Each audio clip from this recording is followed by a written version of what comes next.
John Tester and Maritza Giorgio. And we also want to welcome to our show today, Ellie Leonard. So, Ellie, I'm going to try to get this right. Ellie is a contributing editor for Blue Amp Media. She authors The Panicked Writer.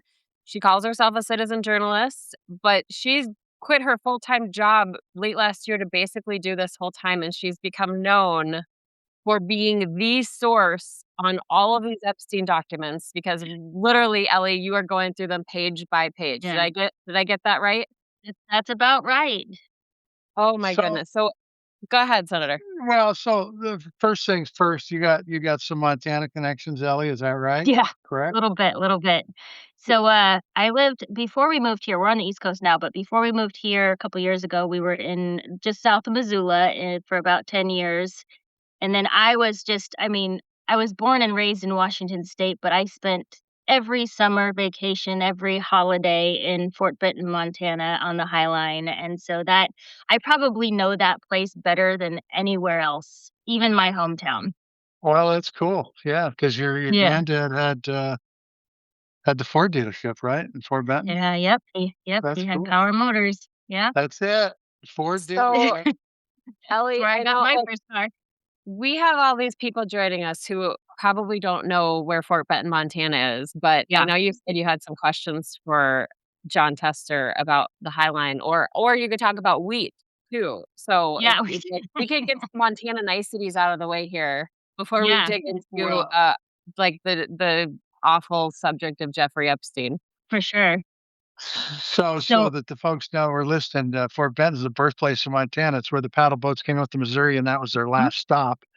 And they unloaded everything there, and then went to places like Helena and Butte and all over the country of the state, anyway. And yeah. so it's a pretty cool little town. That's for Yeah, darn sure. yeah, one of my very favorite places. We used to when I was very little, my dad and my uncles and my grandpa, we would go up there and they were still cutting wheat, and it was when the railroad was still active, so we'd actually have to go down the hill, and then they would suck the wheat out of the railroad into the grain bins, and then I was thinking about, like, how far we've come in life, but, like, I remember something they would do, like, on a Saturday night, like, all the cousins, you'd throw them all in the back of a pickup truck, and they would go because there was gophers everywhere, and they would go and, like, pour poison in the holes of all the gophers, and that was, like, a big family activity, and, like, how terrible that sounds now, but that was, like, a big family event with all the, like, baby cousins, and, like, we're just, like, little kids with poison and holding things that are, like, probably cancer causing, and this is farm life, I guess. Yeah. Well, now you do it with a 22 and give them lead poisoning. That's about, Oh, see, I this have a isn't. question for you. I've got a yeah. question for you, John. So this is something I can't find in the newspapers, but when I think it was 1993, there was during the swim meet, and I know that Big Sandy and Carter and everybody would come for the swim meet in Fort Benton every summer. That was like the big event. But we had a neighbor down the street from us named Mike Musil, and Mike Musil lived on the corner, and he was kind of like a wild mountain man, and everybody was kind of like, be a little careful about that guy. And he ended up doing a shootout from the upper window of his house during the swim meet, and he shot the sheriff, he almost shot the, like, whatever town leadership.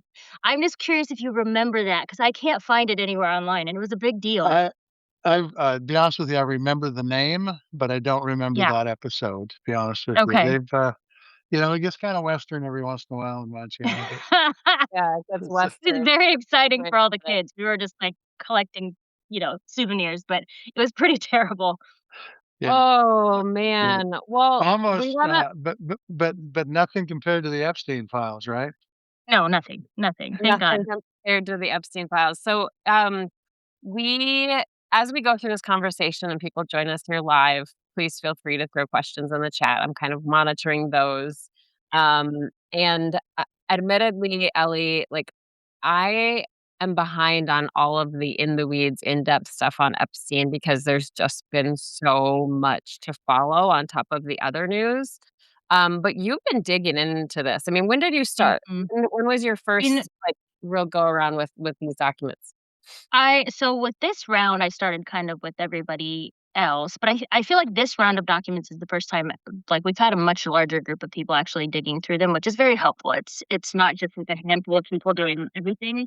But I was visiting Montana in July, and that's when I really started digging into these files because I didn't really know anything about them, and I was kind of hearing a little bit here and there, and I really, I really find that factual information is very important, and so I was hearing a lot of, you see things through memes and things that are shared online, and I thought, I really wanna know, like, what actually is behind the story and the connection with Donald Trump. Where do we have on the record, where do we have actual documentation, like interviews, photographs, prove the people together at certain points in their life. And then I just kind of put them together in chronological order and posted it to my sister because nobody was reading at that point. And people really, really, really liked that. They liked just the visual timeline of everything that had happened.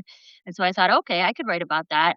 And then I would just pick over time, I would just pick different topics that maybe weren't the hot topics, but they were things that I found interesting, like his time being hired into the Dalton School, without a degree, and then like being offered a job at the New York Times and Bear Stearns. And it's like, why does everybody want to work with this guy who's not qualified for anything? And, nuclear physicists are emailing him, asking him questions about physics. And it's just like, I don't understand what the underlying message is here, but I really focused in on that, like, okay, I'm gonna just write about the stuff that I find interesting, and then maybe other people will find it interesting. Yeah. So the files you're looking at, they've got to be pretty highly redacted, right? Some are, yes. If the DOJ was paying attention, yes. If they were not, then no. And so talk about how do you get underneath the redaction? How do you find He out is who's like a redacting? puzzle master. Like, the stuff I've seen her already put together is incredible. We have someone in our chat saying that Ellie is our gopher. She's digging through the mess that was just Aw, released, and I think that's a thank you. fair I think that's a fair statement. So, yeah, like, explain that. How do you get around those? Well, it's not all me. I have worked with other people. I know the Krasensteins found a method of finding poorly redacted documents and how to unredact them. There was another woman who emailed me and she's like, "I've been making these videos. I'm a font expert, so I can actually show how to detect based on font size from this list of names that we know this that is amongst the choices behind this redaction, which name fits this and matches up with the font."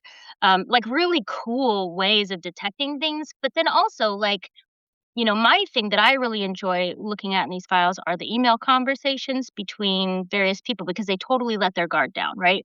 And they're all out of order. But if you look at them and you start to list them by date, you can see what the conversations look like. And when you find an email, what I do is if I find an email that's all highly redacted, I'll find some phrase in the email that's fairly unique.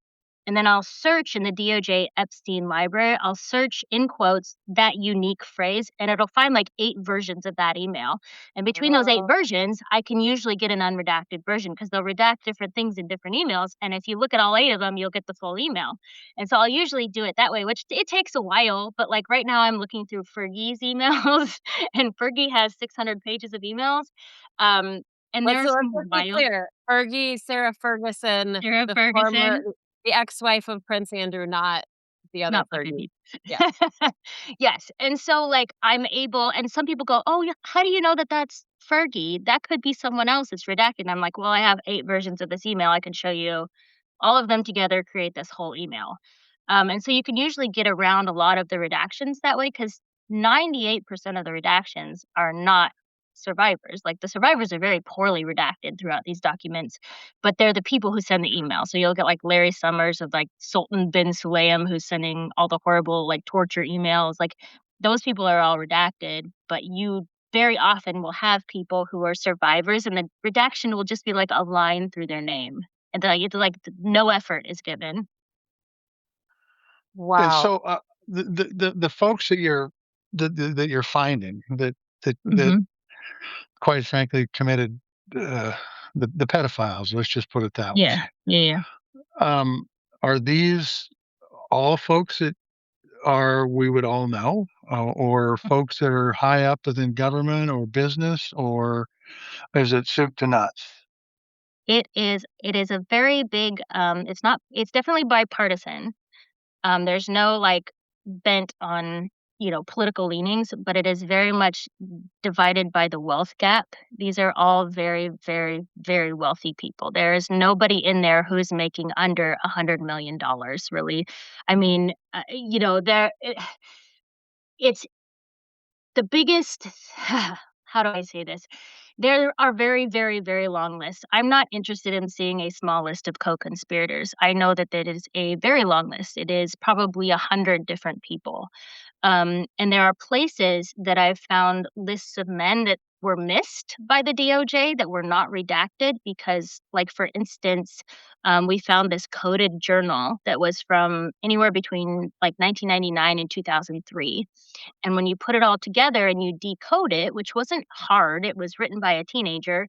I'm gonna There was a my very laptop long while you talk, Ellie. Yeah, yeah, there was a very long list of perpetrators in there that was not redacted because the DOJ didn't take the time to decode the journal. So now we have a long list of people who all worked at like AOL and who are like Virginia lawmakers. And Larry Summers has mentioned Leon Black is like a huge hitter in these documents. You have Alan Dershowitz, who's the lawyer. You have Jez Staley, who worked for JP Morgan, who was a big, close buddy of Epstein, and they did lots of like insider trading and weird things together. Like all these people are named, and it's a very credible source because it was before this was like a hot button issue and people were talking about it. This is not somebody who was writing with the intent of submitting it to the FBI. It was just a kid in a journal. Um, and so I find that very credible, and those are the names that I pay attention to. And so can I ask, when did this start and when did it end? What? I So what year? like like The like Epstein being yeah, heinous. the files. When did the files start and when did they end? I mean, the very beginnings of the files are around his time, meaning Leslie Wexner, so in the 80s. Um, I I personally believe, and I don't have, you know, a ton of evidence for this, but I personally believe that when Epstein graduated from high school, he took a trip to Europe and he went with like a friend and he spent time in Europe and people said he came back different. Right after that is when he started working for the Dalton School, when he was being hired places, when he was starting to be mentored by these like billionaire people who are in global finance and politics. And I personally believe something happened on that trip, and I don't know how or what it was. But that seems to be like the breaking point before all of a sudden he just skyrocketed. But it starts in the 80s. It definitely starts around the time he met Leslie Wexner, and it goes right up until he died. And I don't think it's over. I don't think any of these people necessarily stopped doing the things that they were doing. We've asked the question since you brought it up when he died. What do you? Yeah. How do you think? How do you? Have you seen any evidence that would indicate how he died? you know, there's just I think that it's just so muddled. It could be that he killed himself. He has talked about um, not lasting very long in solitary and that kind of thing in his interviews with Steve Bannon. But at the same time, when you think about his first court case, he had two indictments. After being accused by 36 girls, he only had only two indictments, and he was able to leave the jail. He was able to have a bail and like leave until he was put in jail. He only had 2 indictments this time around. So it's like, I don't think he would have thought that it was gonna be a worst case scenario. And there are also a lot of very weird, if you kind of dig through, like, the list of his cellmates and their backgrounds and, like, some of the people they put him with were, like, it was one of the guys, I forget his name, but he was the guy who was sending, like, explosive devices to the Obamas and Hillary Clinton, like, that was gonna be his roommate, and it was just like, why would you put 2 so high profile people together? But then something also to remember is when we see the video, there's this cell block video that people have sort of analyzed. A lot of people think that that video is looking at Epstein's cell, but those doors aren't actually where he was staying. It's just that that's the closest camera. There was only 2 cameras out of 11 working in his cell block that night, and so most of the place has no footage, and that includes where he was actually being housed. So you can't actually see his cell block from those cameras, but that's what people are using to kind of base their intuitions. So I don't know. My answer is I don't know. I know credible people in journalism who really believe that he did not kill himself. But I don't know. I don't have all the information. I think that's a thing about this whole case is that there it's just ripe for conspiracy theories. Mhm. And some of the stuff that you've uncovered and decoded, Ellie, like it shows that the truth is just as awful as some of the theories out there. And so I think that lends itself to really to be open to like, well, what is real? What is the truth? Will we ever know the truth? And I'm wondering, like, how do you sift through all that? I mean, I see stuff all the time where I think, oh, there's no way, but then I think, well, Mhm. I, I don't know. The latest one I saw is this video of people saying he's still alive. Jeffrey Epstein's Oh, still alive. yeah. Yeah. How do you sift through this and separate fact from fiction? I dig. I am very, like, steeped in anti-conspiracy theory. I think I grew up with a lot of conspiracy theory stuff around me, so I am just so very careful about verifying information. So, for example, the video that people are showing of, supposedly Epstein walking around with, I think, bodyguards in Israel, I think is what it was.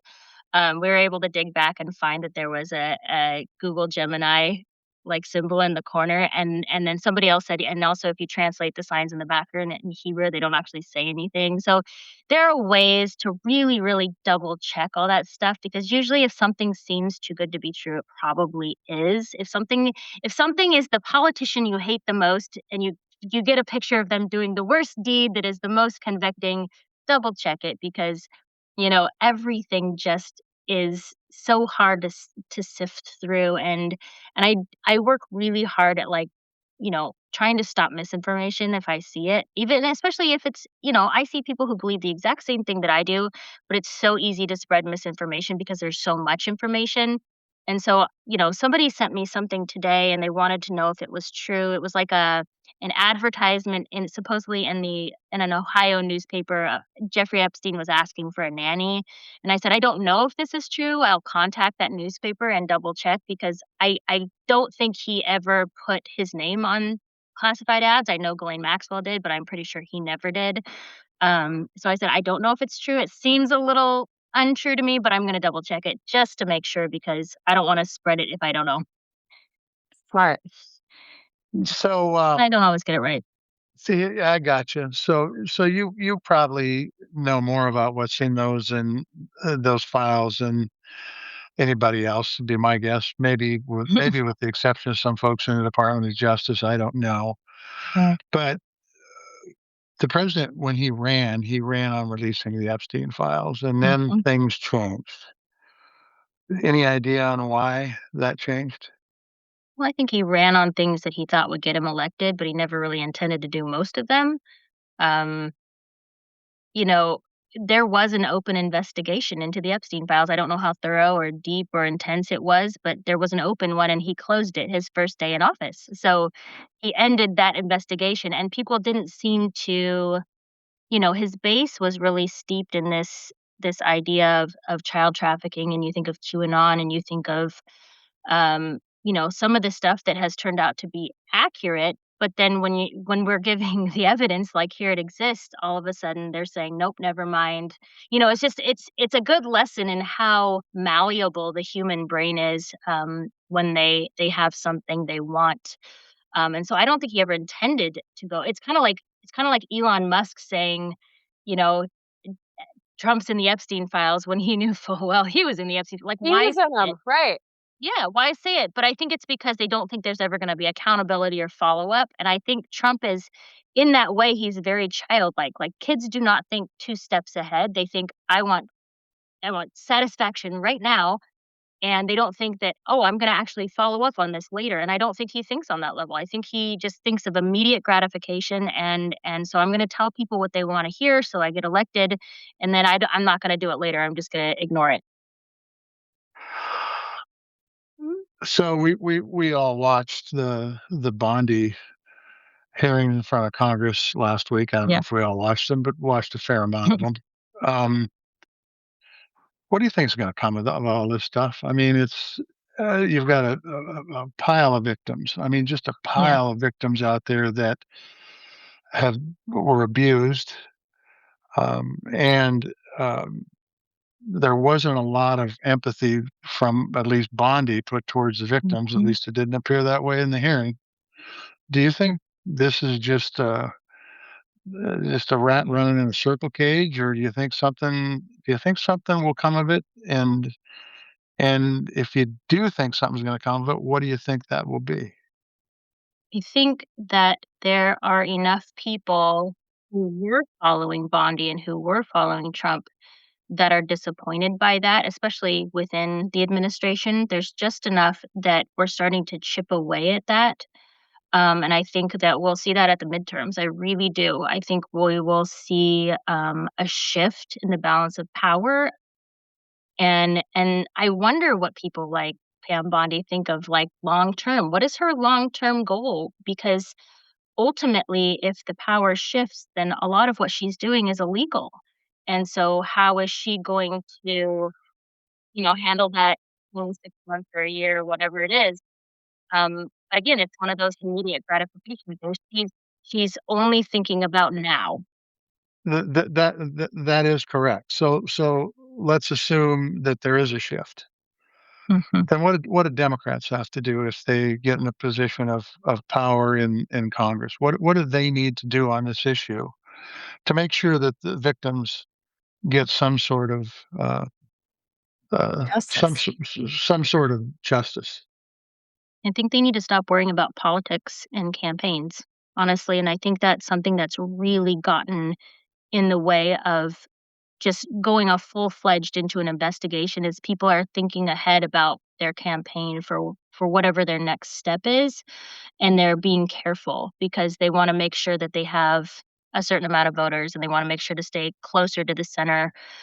I think if we're going to fight this and we're gonna investigate it and we're gonna see an end to this, they have to forget about their campaigns and their politics, and they have to prioritize this. And I think ultimately, if they do prioritize this, that will only benefit their campaigns in the end because people will see that they actually stood up and did something. So I was in the Senate for a good number of years, Mhm. and I've got to be honest with you. From my perspective, I don't see the downside of holding people accountable in this particular Yeah. situation at all. I don't see a downside of holding criminals accountable. Period. Yeah. And I get it. I mean, there's way too much money in campaigns. We've had a number of shows on this, and we'll have some Yeah. more on it before we're done.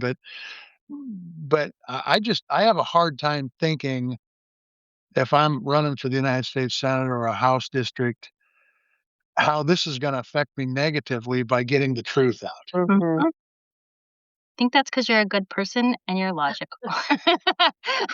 I can't say that that is the Called same you for a good everybody. person, Senator. You took that to the bank. We gotta have Ellie on more. I'm just saying, seems to be on every show, Thank just you. to I'll repeat be your over and opening over. segment to see. There you go. No, You're I just think welcome I anytime. thank you. I just think that so much of this is logical. Um, and for most people, if they were separated out and asked certain questions and they said the logical answer, we would all be saying the same thing. Like, of course, that would just be common sense to stand up for people who need it and to fight bad people. But there's nothing logical about what's happening, and even the response from Democrats is not all that logical. They've felt very any way the wind blows and kind of weak, and it's disappointing, I know, for the Democrat base to not see people just like fighting tooth and nail for this. This is the opportunity if you want to show that you're a strong party. This is, I mean, of all times in our history, this is probably one of the bigger opportunities to do so. Except for the fact that during that hearing, the ones I watched anyway, and I didn't watch Mm, the whole hearing on C-SPAN, but the Democrats were pretty. She didn't answer any of their questions, but yeah, they were pretty yeah, pointed with what they wanted to yeah. know. And and look, they didn't have the chairmanship of that committee, so the chairman has a lot of power in those Hmm. hearings. He has a lot of power in those hearings to force the person on the other side of the rostrum to answer the questions. By the way, a person who was under oath when they were at that hearing. And so I I I would just tell you, I personally hope that if things do change, and I think it's a long time between now and the election, but I Mhm, hope you're correct, that I hope that regardless who it is, regardless how much money yeah, they have, regardless how much political power they have, that they have a hearing and they get the damn questions answered from the mhm, Department of Justice, who is not supposed to be the president's attorney, is supposed to be the United States of America's attorney, by right, the way. right, Well, I and think then that you some bring of the up some. questions. Oh, go ahead. Oh, no, go ahead, Ellie. I was just gonna say some of the questions should have been easy to answer, like the idea of Yes. standing up and saying, "I'm sorry we've drug our feet. We'll do better for you guys. You deserved better." Like, that wasn't partisan. That should have been an easy, like, "You bet I can turn around and do that and Right. just acknowledge that they are here." But she wouldn't do it. And I think too, like, let's just point out, she wasn't just anybody going to testify before a House Mhm. committee. This is the Attorney General of the United States. And there was the one Yep, clip where somebody said, like, "Let's get back to you." And she's like, "Oh, I bet we are." Like, "Yeah, that's why you're there. You're there to answer questions. right. That's literally your job today." But I do wanna break down, like, you bring up the point of the survivors who were there who stood up. And she wouldn't turn her Attorney General Pam Bondi wouldn't turn around, she wouldn't look at them, she said she wasn't gonna get in the gutter for dramatics or theatrics or Mhm, something insulting along those lines. And I'm just wondering, I know that in the past, Ellie, you've talked to some of these survivors. Have you talked to mhm, any of since that hearing about how that felt to them? Because as somebody who's just watched this all unfold, I was so angry on their behalf. mhm, The mhm. woman was so angry on their Right, behalf. Have you talked to any of right. them? I haven't. I haven't talked since the hearing. I've only, like, seen their kind of conversations objectively through other people, but I think the consensus was there that that was obviously a slap in the face, but also and this is kind of sad because I feel like a lot of us feel very, very angry, but I think, some people, some survivors just walk away and they're just, like, shrugging their shoulders because this is not the first time that this has happened to them. This will probably not be the last time that this has happened to them, and they're tired.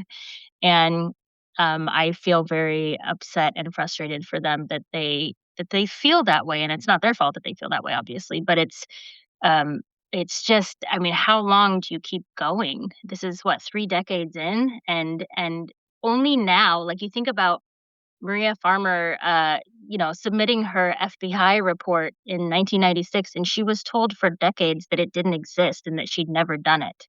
And like, what, a month ago, we finally discovered it in the files that it had been there the whole time, and the FBI was telling her that she was crazy. Like, that's the type of thing that's been happening. Like, all this stuff is really shocking to us, and we're seeing really horrible things, but the FBI has had them for 20, 30 years and done nothing about them. And so I feel like if we're holding to people to account for committing crimes, we should hold the DOJ to account for committing the same crimes. Well, and there's a lot of talk in that hearing too about yeah, especially from Pam Bondi about, well, why didn't Biden do this? Why didn't Biden? And Right. I think it was Representative Massey who says, yeah, this spans multiple Mhm. administrations. Yep. But I'm just wondering your take on that because, from my understanding, the only reason this is released now is that Congress passed a bill that was signed by the Right. president to release all of this. I mean, do you Right. think where does the blame lie for not getting to this sooner? Is it Congress? Is it the DOJ of a certain administration? Is it like where do you think there could have been action sooner? Originally, probably Alex Acosta. I mean, that would have Well, been the end of it.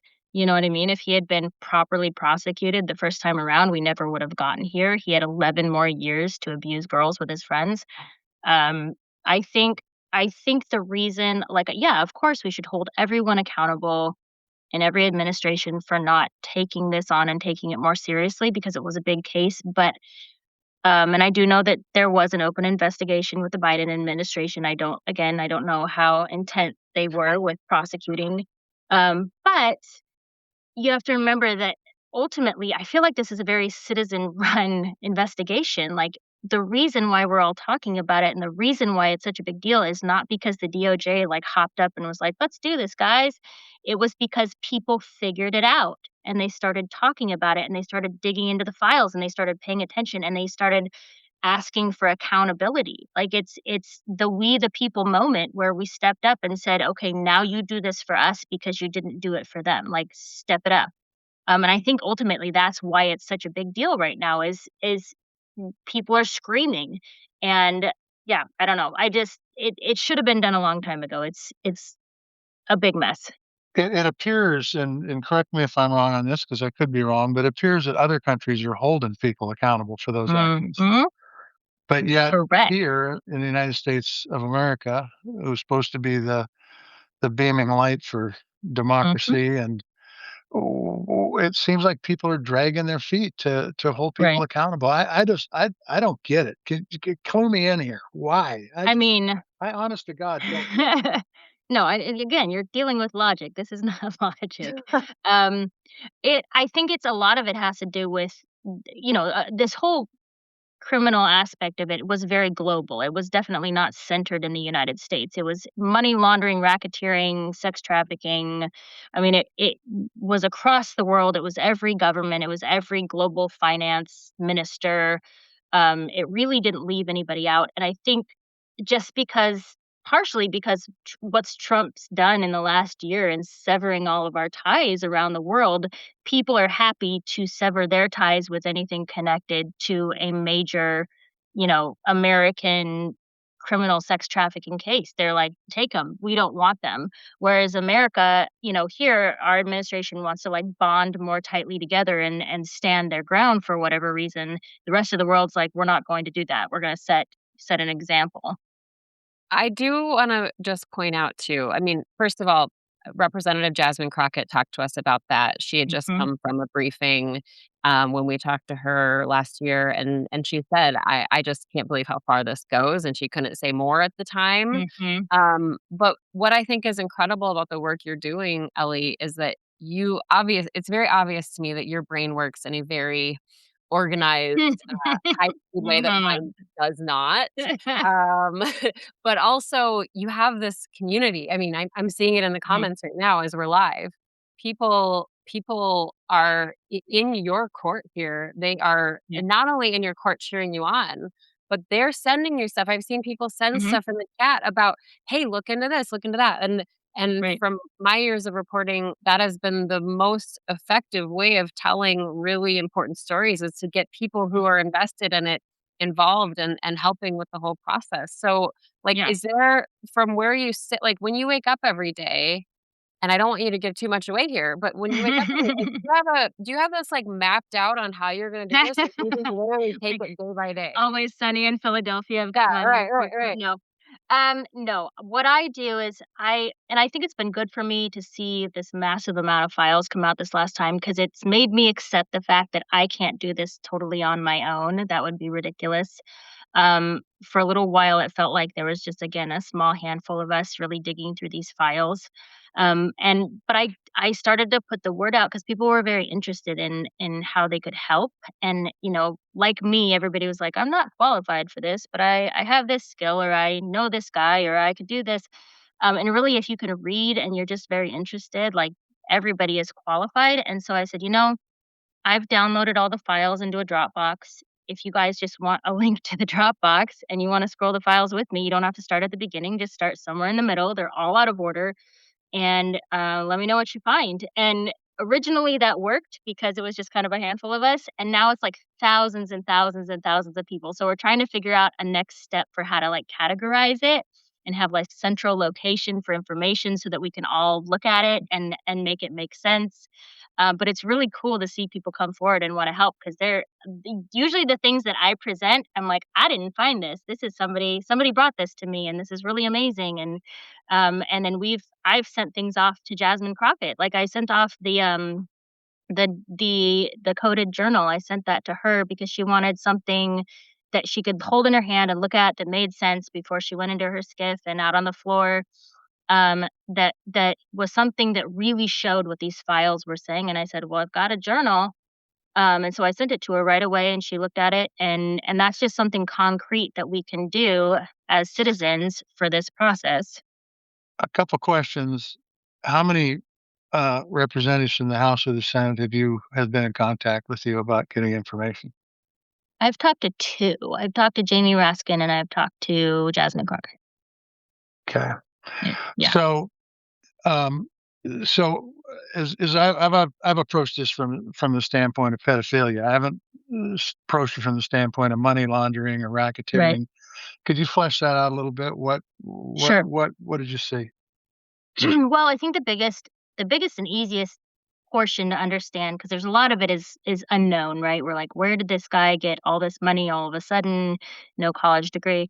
But there's a case called the U.S. Virgin Islands versus J.P. Morgan, which is fairly easy for a layman to read.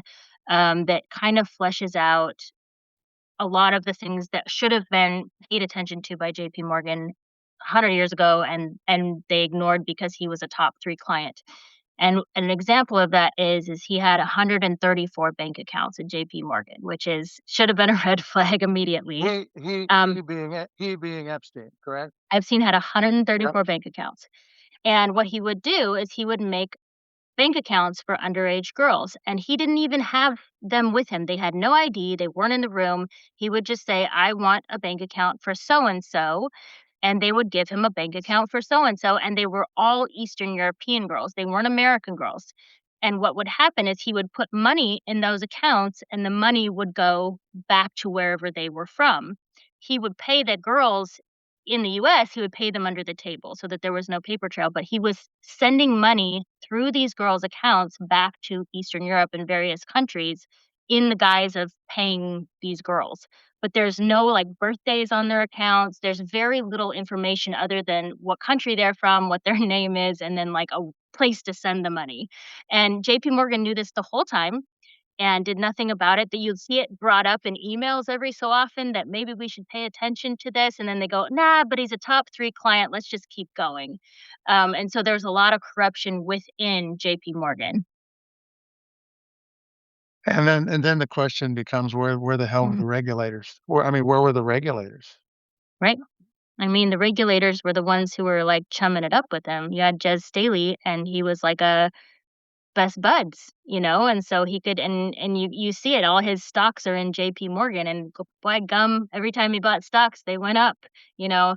So there was just there's a lot of corruption within the system, and even with Jamie Dimon said that he knew nothing, he wasn't there, he never spent time with him, and now you start to see these emails that are like, "Jamie Dimon's coming over for dinner, what kind of snacks does he like?" And so it's like, why is everybody lying? Like, why is everybody involved? Where was somebody who just said, "Nah, I'm not gonna do that, that's wrong." Like, where was that? Yeah. Great question. I mean, How so, it Ellie, I mean, first of all, I wanna know, how are you taking care of your own mental health as you go through Mhm. this as much as you are? I get that question probably daily. Um, for me, I have had a small business for about 14 years where I run a transcription business, and so I worked on the Weinstein story. I worked with all the Me Too. I worked with, like, the Woody Allen story. I worked with a lot of legal stuff. I'm working on a film right now that has to do with child abuse. Like, this is not my first go around with this type of thing. Definitely on the scale, it is my first go around. I don't think there's anything on this scale.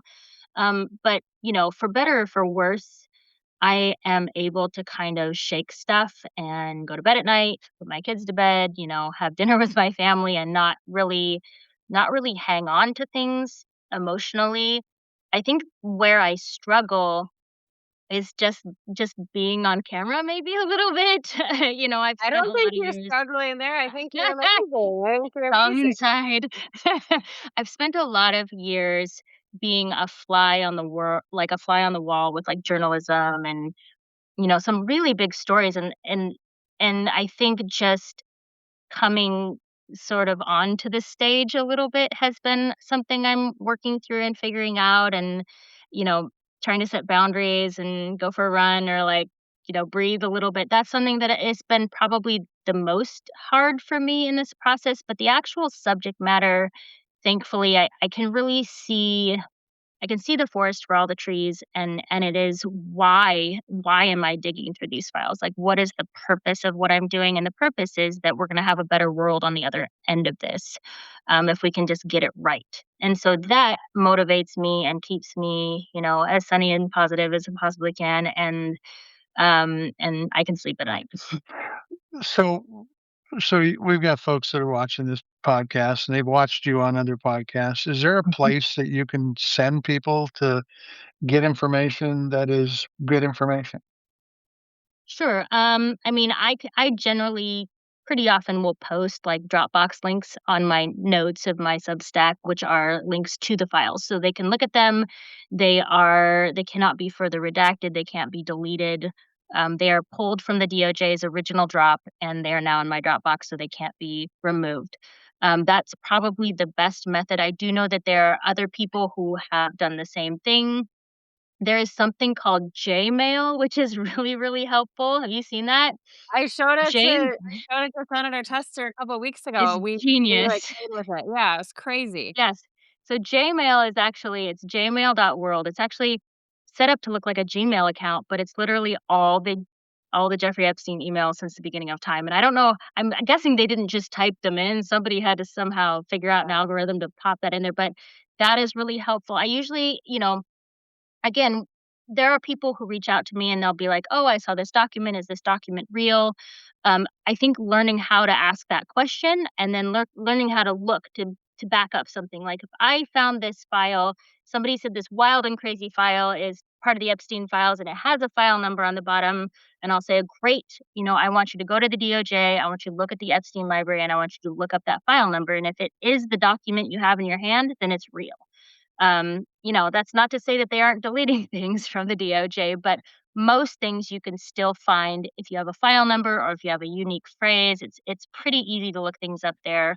But it's just it's a lot of information, and I think people need to understand that going in that you will not get through all of it, but every little bit helps. And I just think too, I mean, like I said, the work you're doing is amazing, and you're Thank doing you. it for the right reasons, obviously, and I agree with everybody who's commenting about, like, really the hero's work that you were doing. And you Thank also you. just launched I just watched your very first kind of deep dive show on Blue Ant Media, and so you're gonna do that weekly? Like, tell us what we can Yeah. expect from that. Yeah, so every Friday at 2 p.m. Eastern, I'm doing a deep dive, and it's very bare bones right now because we're just figuring out what we want to look like. And my husband promised to write a theme song for me, so he'll be singing in the background. He can't sing, that's okay.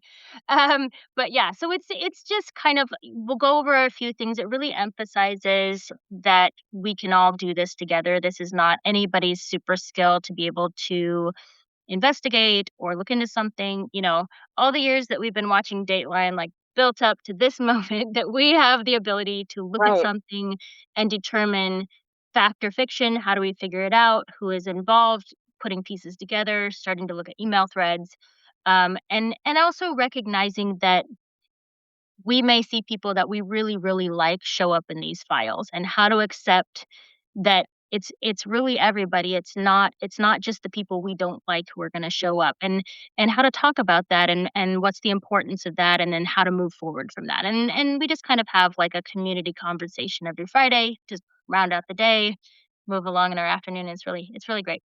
But once I'll again, add on top. Oh, sorry, Senator. I'll just just add one on top of Dateline, I'll add Mariska Hargitay and SVU too. Like, Yeah. we are ready for this moment because of those things. Go ahead, Senator. well, I just wanna make sure because I think most people aren't technologically wise, and I'm one of those. So the show is at 2 p.m. Eastern, you said, and where at? Yes. So it's through Substack, but it actually they record it on YouTube, and it's through Blue Amp Media. Okay.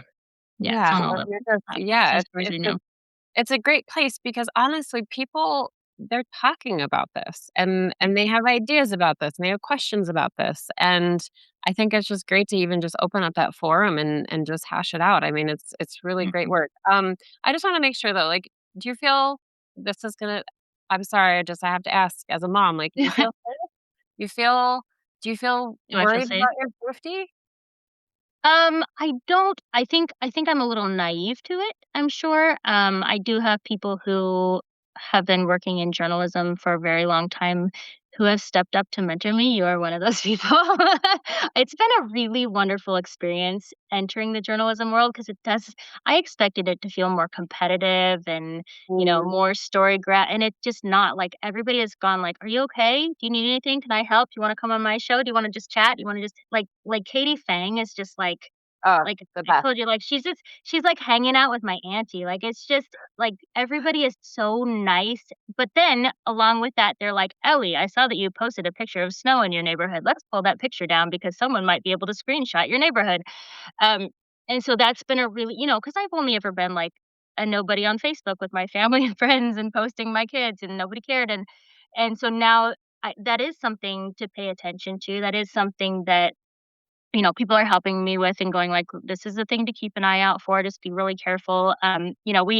We dug into something a few weeks ago that got some eyes on it, and Trump ended up posting about it on Truth Social, and I just thought, I don't really wanna be 1 degree away from Donald Trump, that's not high on my list.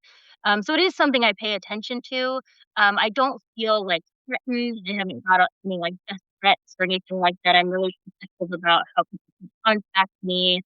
But it is something I definitely think about. Yeah, for sure.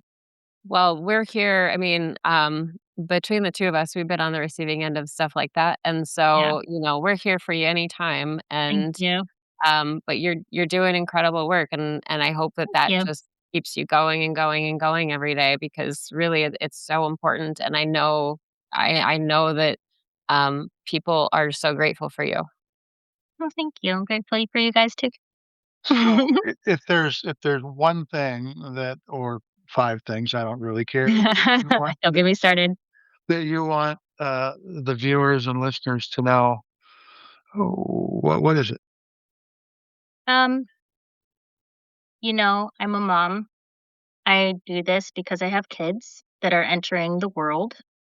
Um, I think I think it's important to, this is a very salacious story. This is for as horrible as it is, it can also be very almost in a terrible way, can be very entertaining and people get really caught up in it.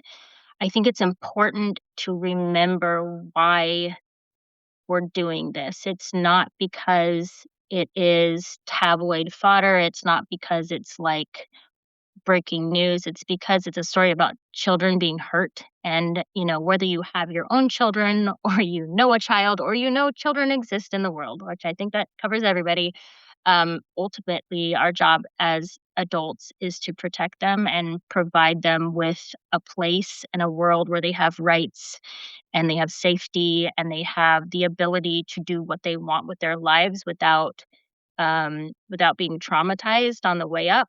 And so I am doing that for my kids. I'm doing that for other people's children. I'm doing that for the kids who didn't have that when we were growing up in the 90s.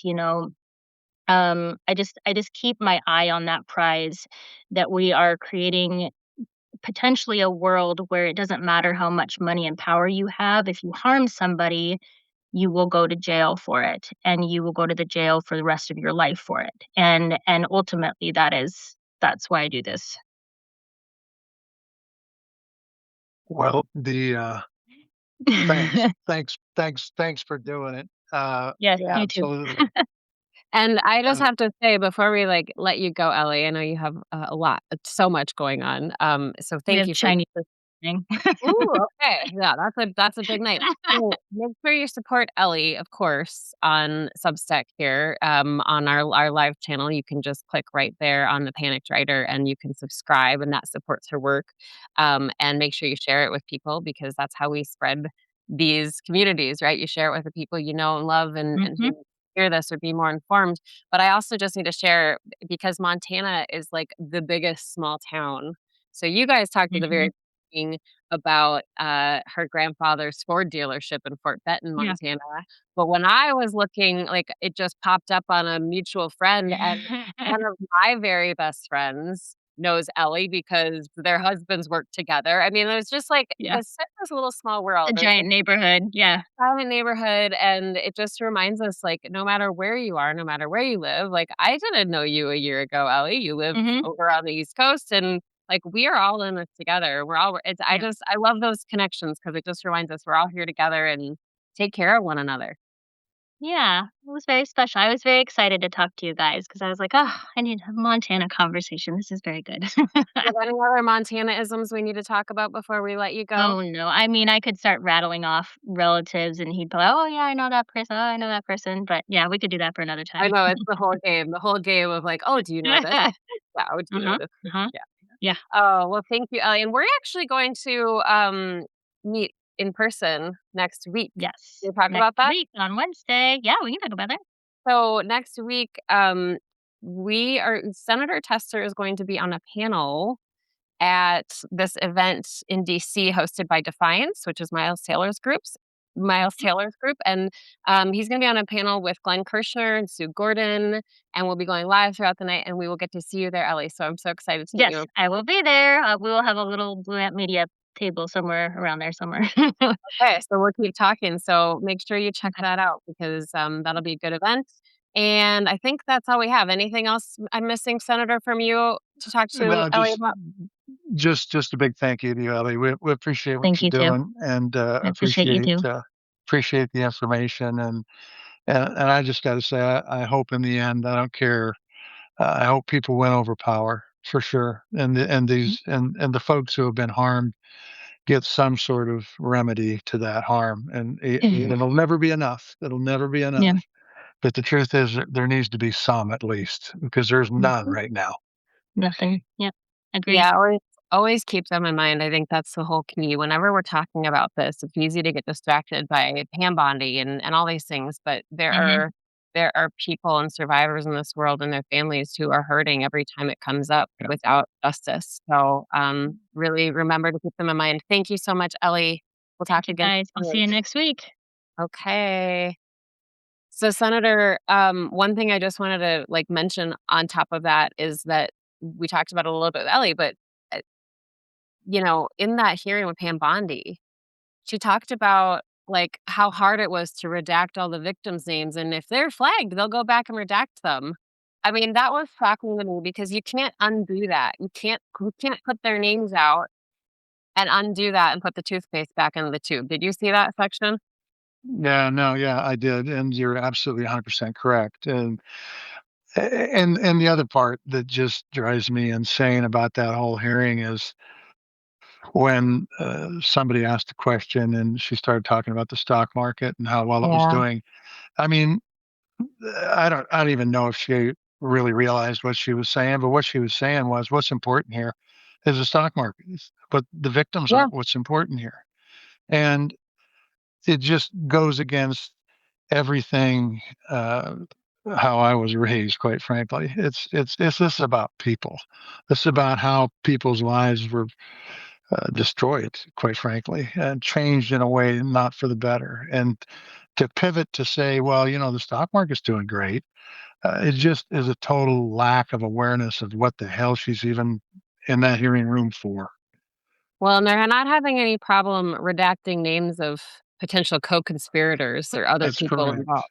So That's that's correct. not a problem for them.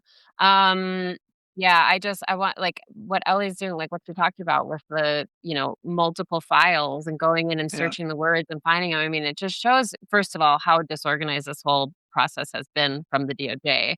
But second of all, like the amazing amount of detail and work going into this by Ellie and others who are part of this. So again, hats off. Thank you so much. Um, we want to Yeah. plug that later this week, we have been talking about these proposals from the Trump administration to nationalize elections, federalize elections.